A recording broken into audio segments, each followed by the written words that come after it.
This is the new BMW 4 Series Gran Coupe, and it's a little bit like Burberry. You see, to be honest, you're paying a bit extra for the name over a 3 Series, which would be a bit more like this other brand I wear called Luke. So in this video I'm going to find out, is this worth the extra for the added kudos of having a 4 over a 3 and for a slightly swoopier, more fashionable design? Well, in this video we're going to find out, because I'm going to talk you through the exterior, the interior, the practicality of this car. I'm going to check out its tech, take it for a drive, and I think I'm going to launch it as well, because this is the M440i version with a turbocharged 3-litre engine. Anyway, I'm Matt Watson and you're watching CarWow. Buying a new car? Then head to CarWow and my team will help you find your next car at a fair price. CarWow, your one-stop car buying comparison site. Let's start this video by talking about the design, because that's why you're paying extra for this 4 Series Gran Coupe over a 3 Series. So this is the main thing here, this swooping roof line which comes down to just this short little boot bit here. There you do have a bit of a spoiler there. Looks nice from the rear. This is the M440i model, as denoted by this badge here, which means that it's a bit more aggressive looking because it's sportier. So you get a deeper rear bumper on it and a fake diffuser and some exaggerated exhaust surrounds. Though models down the range do have real exhaust, they're just like normal round ones without the exaggeration. Moving down the side, oh, well, before we do, look, the M440i gets smoked effect for the taillights. Nice. Now, wheel sizes start at 18 inches, rising to 20s, and as standard on the M440i, you get 19s. Weird that this is my favourite feature, actually. The door handles. See, on the 3 Series, the door handles look, whereas these, look, they're flush. And then, because it's a coupe, not a coupe because it's got 4 doors, look, frameless windows. Coupe, although it's not coupe. And that swooping roof line. We're going to see what that does to practicality a little later on in this video. Moving down the side, look, this one's got side skirts because it's the M440i, and it's got the M-Star door mirrors. The standard car doesn't have that. We've got some air breathers there. They're not fake, they're real. Then if you go to the front, it's dominated by this grille. Now, have you got used to that grille yet? Do you like it yet? Let me know in the comments below. This being the M440i model, you get a more aggressive sporty front bumper there with this U shape. As standard, you get LED lights there. This has the upgraded laser lights. You know what, I quite like it in this, what is this, maroon colour? Burgundy? I don't know. Anyway, the 4 Series Gran Coupe starts from £42,000, which is £9,000 more than the starting price for the 3 Series. Now, if you want to make sure you're paying a fair price for the car you're buying, click on the pop-out banner up there or follow the link in the description below to go to CarWow. Also, if you're swapping into another car, you're probably selling your current car, you want to make sure you're getting a good price on the car you're selling, and you can now sell through CarWow. You just upload some images, description, and our dealers will bid on your car and they'll give you the cash and come and take your car away from you. It's easy. Go check it out. In fact, just do it to find out how much your car is currently worth. Here on the inside, the 4 Series Gran Coupe seems identical to a 3 Series. However, unlike the 3 Series, you can only get the 4 Series Gran Coupe in M Sport trim and above. And that's actually quite a good thing because it means that you get a sporty steering wheel. You get the larger infotainment system as well. And the infotainment system is good. It's nice and responsive. It's easy to use. Though, to tell you the truth, I've got a 3 Series. I don't really use BMW's own system. I just connect with Apple CarPlay or Android Auto. Well, actually Android Auto because I'm an Android guy, and I do that wirelessly. That brings me on to the digital driver's display. It's nice to have it, and you can see what's going on. It's just a little bit dark and dull, and it's definitely not the best system on the market. In fact, if you want to check out a review of a car which is very similar to this, which has a better driver's display and infotainment system, and you can save a stack of money on through CarWow right now, click on the pop-out banner up there or follow the link in the description below. Right, another thing I want to show on this car is, look, oh, carbon fibre trim. That's not standard. And these seats, sport seats, they're not standard either. They're a £900 option. But that brings me on to the seating position, because regardless of which seats you go for in this 4 Series Gran Coupe, the seating position is nice. You can sit low, though there's plenty of adjustments, so you can sit high if you're a short arse, and there's lots of adjustment in the steering wheel, and the position of it is just right, nice and sporty. And sometimes with BMWs, when you have the manuals, the pedals are offset to the right, so you can feel a bit twisted behind the wheel. But all 4 Series Gran Coupes come with an automatic gearbox as standard, and that's another reason for the price differential, the starting price differential over the 3 Series. Other than that, you've got the same kind of practicality as the 3 Series, even though it's a sporty looking car. So here in the front, look, we've got some wireless charging there for your mobile phone, a couple of cup holders, a USB port there, a 12-volt socket if you're really old fashioned and they've got a Thompson or something, which you don't need because you're going to use that anyway. And look, the glove box is a decent size. We've got some more storage under here, USB-C port there if you've got a more modern phone like me. And then here, look, you've got some extra storage, which is lined with felt. And I actually find that a good place to, where have I put them? Yes. To put your keys when you've got keyless go. And because it's lined with felt, you don't get a rattling sound when you go over bumps. Now, quality in here is actually really, really good. So I think BMW's perceived build quality is better than Mercedes and Audi. It really is. Just the quality of the materials is just a bit nicer. The design though, it's a little bit conservative, but at least you've got like separate climate control buttons from the infotainment system, unlike some other cars nowadays. So that's nice and easy to use. But it's not the most flashy looking car on the inside. But one thing that does stand out is the fact that even down here, you've got a soft touch material on the door bin. Speaking of which, I haven't shown you that, have I? Look, you can fit a decent sized bowl in the door bin, which is good. Yeah, it's nice, this interior. Here in the back of the 4 Series Gran Coupe, it's a tale of good and bad. The good is that it's definitely more roomy than the normal 4 Series Coupe. Also, you have 3 seats in the back rather than just 2. So would you want to sit with 3 people in the back of here?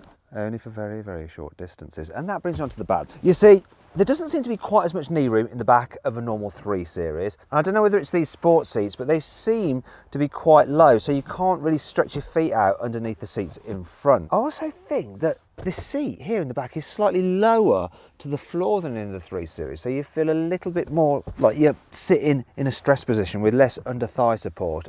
And then there's the headroom. So I'm sitting up and I'm fine. I have just about got enough headroom, but people over 6 foot are going to struggle because of that sloping roof line. It's not all bad though. You get 3-zone climate control as standard across the range, which is another reason for that higher starting price of the 4 Series Gran Coupe compared to the normal BMW 3 Series. And you've got 2 USB ports here in the back as well. Some other features which are worth mentioning. Look, good old covered cup holders in the armrest and proper through loading, yes. Door bins are a decent size as well in the rear, and you have flip up Isofix anchor covers. In fact, the Isofix is really easy to get to. And even though this car's doors aren't the largest and you've got that sloping roof line, it's actually quite easy to fit even a big rear facing child seat in here, so that's good. Still, if you want a sleek, sporty looking German car with 4 doors, click on the pop out banner up there. I'll follow the link in the description to see my review of a car that's very similar to this, but a lot roomier. Let's move on to the boot, because look at this. Not only do you get an electric tailgate as standard, it's a hatchback tailgate, so it means it's easier to load than a saloon, like the 3 Series. Though the 3 Series' boot is 10 litres larger at 480 litres, because this capacity is 470 litres, though that is still 5 litres more than you get with an Audi A5 Sportback. So yay BMW, you just about won that one there. In terms of the space, it is quite nice and square. Bit of a load lip to lift stuff over, but it's not too big. There's some net here to keep things in place, some hookage, and look, we've got the 12-volt socket there and some other tie-down points as well. And that does my head in about this though, look. There's no releases for the seats here in the boot, and you can't quite get your hand in there because of the shape of this part of the body. So you do have to walk around to fold down the rear seats. Look, I'm just gonna do it like this. I'm gonna do it all from here actually. Look, ow, I just hit my knee. Oh, God, on this seat back. Anyway, that brings on to 5 annoying things about this car. Look how far the rear windows don't go down. Despite this sleeker roofline, the 4 Series Gran Coupe is actually less aerodynamic than the more boxy 3 Series. It's also heavier as well, and those 2 factors will mean it's less efficient. If you get these optional sporty front seats, then the integrated headrests and the wideness of them means that they do block your view forward if you're sat in the back, which is a bit annoying. If you have your phone on the wireless charging pad and then someone gets and puts their phone charger in there like that, it's quite hard to get this out past it, and you end up like damaging either your cable or that socket. While this hard load cover does feel expensive, there's nowhere to store it in the car, so there's no false floor when you're loading the boot full. Also, if you really want to ram it as full as you can get it, you also have to remove this cover here like that. There's nowhere to put that either. It's not all negative though. Here's 5 good things about this car. The 420D and this M440i version have a mild hybrid system, so when you brake it recoups the energy, puts it in a battery, and they can use it to supplement the energy when you accelerate. As a result, this car's efficiency is pretty good for a high performance 6-cylinder. I've averaged 32.6 out of it, but on a motorway run I actually got up to 40 miles per gallon, which is nuts considering how quick this is. Speaking of the M440i, it gets some standard equipment which is optional on the other models, such as upgraded M performance brakes, a limited slip rear differential, and adaptive dampers. For this car, BMW has integrated the reversing camera into the BMW badge, which is not only neat, it does mean that it gets a little less covered in dirt than the normal position where they have it like on the 3 Series, which is there. You can get an optional drive recorder app. So what that uses is the surround view cameras on the car, and if you have an accident, it actually records the previous 20 seconds before the accident and the 20 seconds after it. So you have the evidence to take somebody to court. You may think this grille is ugly, but this bit is clever, look. These flaps close when your engine doesn't need cooling for improved aero. Then obviously when it does need cooling, they open up to let the air in to cool things down. Before I drive this car, let's talk about the engine choices. So the range kicks off with the 420i, which has a 2-litre turbo petrol with 184 horsepower. Then there's the 430i, which also has a 2-litre petrol, but that has 245 horsepower. Both those cars are available only as rear-wheel drive. You can get a diesel, it's the 420D, and that has a 190 horsepower 2-litre diesel engine, and you can get that as either rear-wheel drive or 4-wheel drive. Then there's this car, the M440i, which has a 3-litre turbo straight 6 with 374 horsepower, and it comes with 4-wheel drive as standard. Now, if you need help choosing which is the very best of the 4 Series Gran Coupes to have, I've configured it. My favourite one here through Carwow, using my special folding phone. Now, if you want to see what my favourite one is and the saving you can get on it through Carwow, click on the pop-out banner up there or follow the link in the description below. Okay, let's see what this BMW 4 Series Gran Coupe is like to drive. Starting off with what it's like on a twisty road. And I've got the car in sports mode, and because all but the entry-level M Sports have adaptive suspension, that firms up the suspension and makes the car a little bit more responsive and stops it leaning so much in the bends. And it does feel like an agile, sporty car. Really is quite nice. However, you do notice the bumps when you're in that sporty mode, so I've had enough of that. Let's go into just comfort. It's more my thing. Though to be fair, you can mix and match. So you can have like a sporty engine setup and sporty gearbox and softer suspension. Even then though, you do notice the bumps a bit more than in a 3 Series. It's not a bad thing though, you know, you can live with it. You also notice a bit more noise as you're going over the bumps than you do in a 3 Series. In fact, when you're driving this car on the motorway as well, you get a little bit more tyre noise and wind noise than the 3 Series. And another German car, and if you want to see what that German car is, that is a little bit quieter than this on the motorway, click on the pop-out banner up there or follow the link in the description to see my review of that car. However, this still does feel expensive and sophisticated to drive, and so it should do at this price. It's a nice thing though, and the gearbox, you know, you can change gears yourself if you want to, and it's fairly responsive. It's not the snappiest manual shifters, but you're better off just putting it into automatic anyway, and then it really does just blend the gears very smoothly and seamlessly. Nice automatic gearbox, and it's great that it comes as standard because you won't want a car like this with a manual. Anyway, let's see what this car's like to drive in town. So at low speeds, it's all fine. You actually get a decent view out the front as well. You get a nice view over the bonnet, even though you're sitting quite low. The view out the back window isn't terrible, but it's not great either. Big door mirrors though, which is handy when you're parking, and it is really easy to drive. Another good thing about it is it gets steering, which is quite responsive, and so when you're going slowly, you don't actually need to turn the wheel all that much to turn tightly, so you're not doing too much wheel twirling when you're maneuvering. Another thing that's good about it is that if you have the optional cruise control with steering assist, you can actually operate it in stop-start traffic, even in town. It's really good, that.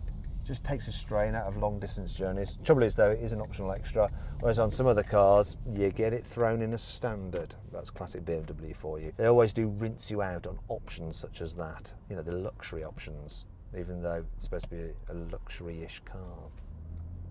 It does feel fairly luxury though, with this 6-cylinder engine. However, you're more likely to go for the diesel, and the diesel engine is really good and it'll give you great economy, almost 60 miles per gallon when you're on the motorway. One last thing to test is the turning circle. It's supposed to be 12 meters, which is more than an Audi A5, and yes, look, oh, can I get over can I get around there without curbing it? I can't get around here again. Oh, bollocks.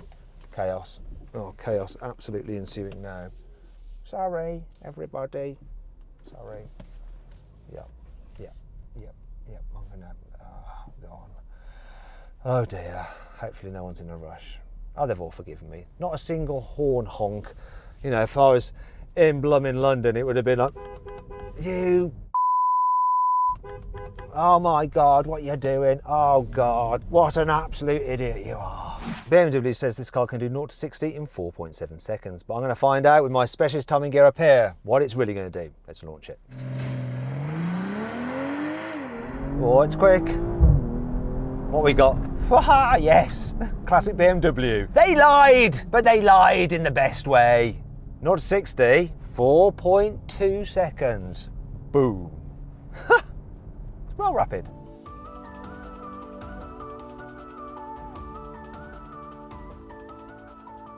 So then, what's my final verdict on the BMW 4 Series Gran Coupe? Should you avoid it? Should you consider it? Should you shortlist it? Or should you just go right ahead and buy it?